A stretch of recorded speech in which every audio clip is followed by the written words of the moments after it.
Rajo Tigo Selo, Raja Trisila atau Tiga Sila adalah tiga orang raja dengan masing-masing tahta yang terpisah, tapi merupakan satu kesatuan atau dikenal juga sebagai Tritunggal. Halo bro, assalamualaikum warahmatullahi wabarakatuh. Kembali lagi dengan saya Dafan Mulifa di Mulifa Channel.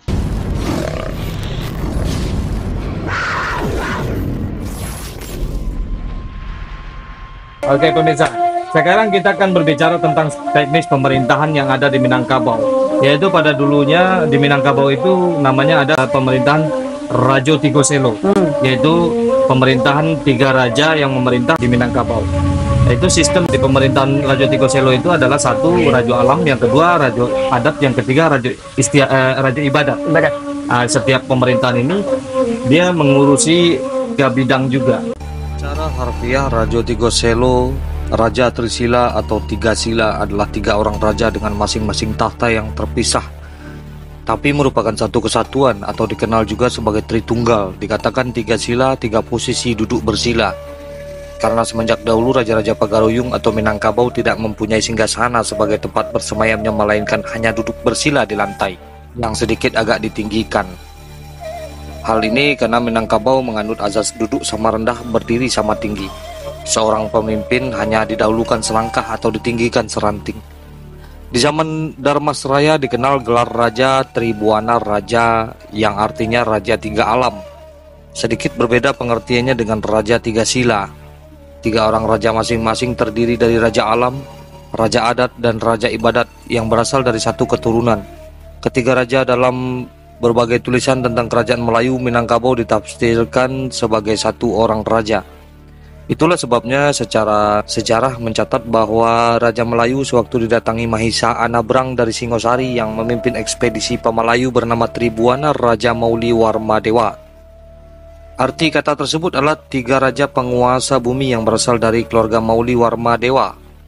Antara anggota Raja Tigo Selo selalu berusaha menjaga hubungan kekerabatan yang sangat dekat dengan cara saling mengawini dengan tujuan untuk memurnikan darah kebangsawanan di antara mereka. Juga untuk menjaga struktur tiga serangkai kekuasaan agar tidak mudah terpecah belah.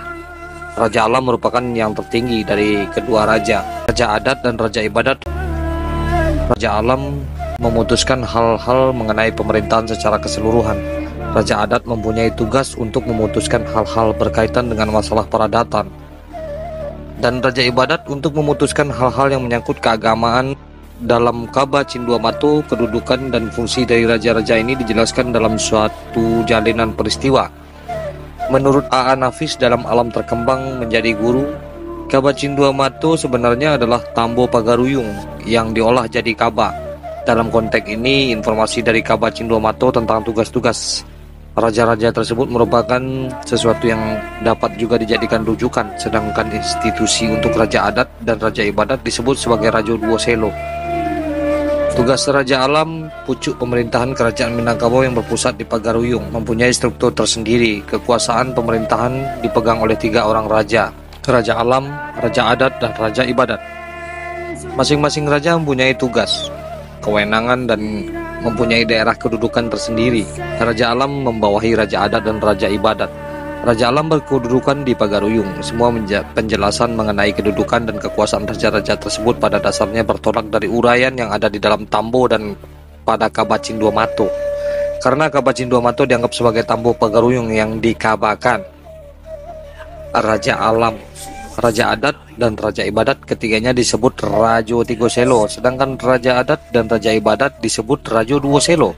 Ketiga-tiga raja berasal dari keturunan yang sama. Masing-masing selalu berusaha untuk saling bersatu dalam jalinan perkawinan.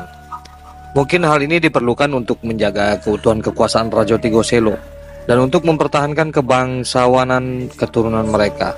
Raja Alam merupakan kepala pemerintahan, sedangkan Raja Adat mengurus masalah-masalah peradatan dan Raja Ibadat mengurus masalah-masalah keagamaan dan pendidikan. Masing-masing raja mempunyai daerah kedudukan masing-masing. Raja Alam berkedudukan di Pagaruyung, Raja Adat berkedudukan di Buwo, dan Raja Ibadat berkedudukan di Sumpur Kudus.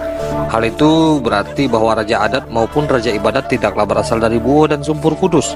Bagaimana pendapat sebagian orang yang kurang memahami konstelasi dan hubungan antara raja-raja tersebut? Selain mempunyai daerah kedudukan tersendiri, Raja Alam menguasai daerah-daerah rantau. Pada setiap daerah, Raja Alam mengangkat wakil-wakilnya yang diberi kewenangan mewakili kekuasaan raja, disebut orang gadang atau Rajo Kacia. Mereka setiap tahun mengantarkan ameh manah kepada raja.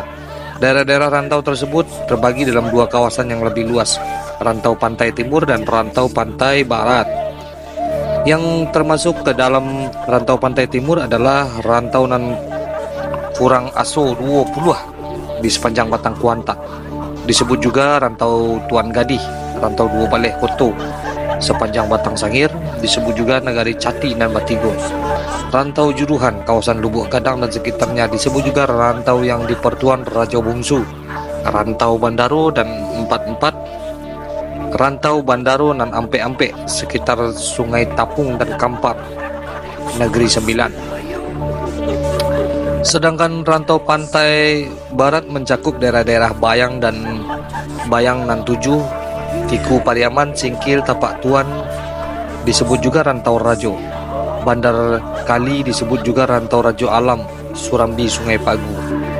Raja adat yang berkedudukan di Buo adalah salah seorang dari Rajo Duo Selo. Di samping raja ibadat yang berkedudukan di Sumpur Kudus, juga menjadi salah seorang dari Raja Tigo Selo yang dikepalai oleh Raja Alam. Raja adat berwenang memutuskan perkara-perkara masalah peradatan. Apabila pihak Basa Ampe Balai tidak dapat memutuskannya, apabila ada persoalan adat yang tak mungkin pula dapat diputuskan oleh Raja adat, persoalan tersebut dibawa kepada Raja Alam. Raja Alam lah memutuskan segala sesuatu yang tidak dapat diputuskan oleh raja yang lain. Seorang Portugis bernama Thomas Dias pada tahun 1684 diizinkan Belanda untuk memasuki daerah pedalaman Minangkabau. Menurut laporan Thomas Dias, dia bertemu dengan Raja adat di Buo. Raja adat tinggal pada sebuah rumah adat yang berhalaman luas dan mempunyai pintu gerbang.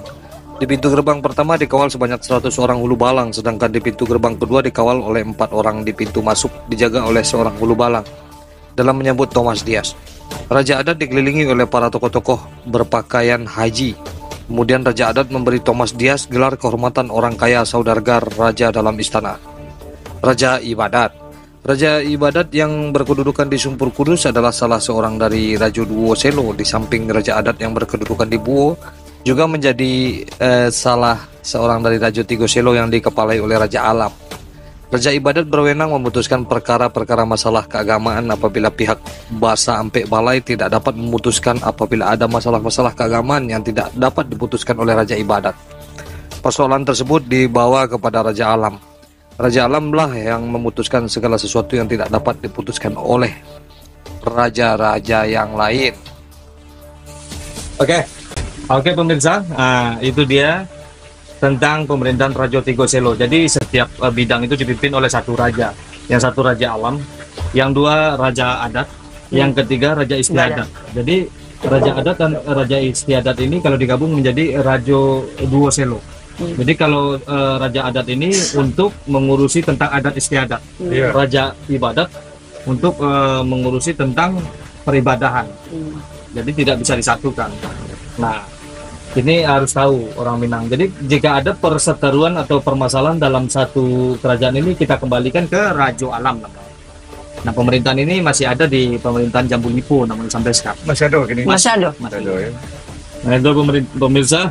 Seperti biasa, saya Afan Mulifa. Pandi Orami, orang Minang, makannya rendang, rumahnya gadang, kotanya Padang, dang. Kamu kan Pialau. Piaman Lawen. Ya. Oke, seperti biasa, bersatulah Minangkabau, bersatulah Indonesia, selalu di Mulifa Channel.